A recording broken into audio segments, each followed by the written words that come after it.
বাংলাদেশের আজাদী ওসমান হাদি বাংলাদেশের আজাদী বাংলাদেশের পতাকায় হাদি তোমায় দেখা যায় বাংলাদেশের পতাকায় লাল দুলের পতাকায় লাল সবুজের পতাকায় খেলার পতাকায়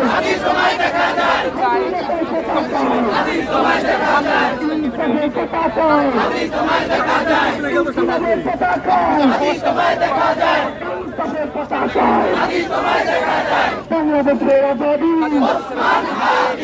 ওসমান হাদি বাংলাদেশের আজাদী ওসমান হাদি বাংলাদেশের আজাদী ওসমান হাদি নারে তাকবীর আল্লাহু আকবার নারে তাকবীর আল্লাহু আকবার নারে তাকবীর আল্লাহু আকবার চলো চলো আগুন জ্বালো চলো চলো আগুন জ্বালো চলো চলো চলো চলো আগুন জ্বালো direct action direct action direct action direct action শিয়ার সাবধান শিয়ার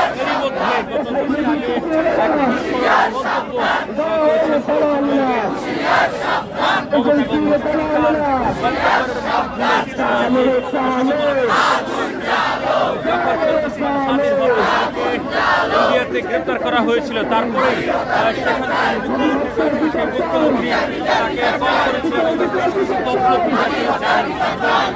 ভারতের তথ্য রয়েছে, সেই তথ্য যদি জানান, সেই জানানোর পরবর্তী সময়ে বাংলাদেশ আসলে উত্তাল হয়ে যেতে পারে। সেই কারণেই কিন্তু তিনি সেই তথ্যগুলো এখন পর্যন্ত জানাননি।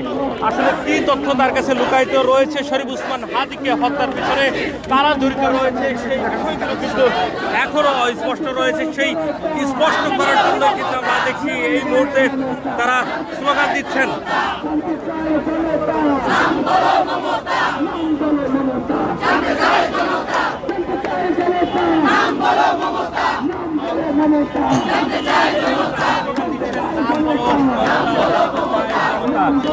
অর্থাৎ মমতা ব্যানার্জির কাছে যে সকল তথ্যগুলো রয়েছে, সেই তথ্যের মাধ্যমে হয়তো শরীফ ওসমান হাদির হত্যাকাণ্ডের সাথে কারা জড়িত রয়েছে, ভারত নাকি বাংলাদেশের কারা জড়িত রয়েছে এবং কোন দল বা কাদের নেতৃত্বে শরীফ ওসমান হাদিকে হত্যা করা হয়েছে, সেই বিষয়গুলো কিন্তু আসলে জানা যাবে। দর্শক, আপনাদেরকে জানিয়ে রাখি যে শরীফ ওসমান হাদি নির্বাচনের আগে, অর্থাৎ বাংলাদেশে যে জাতীয় নির্বাচন হয়েছে, সেই নির্বাচনের আগে তিনি যখন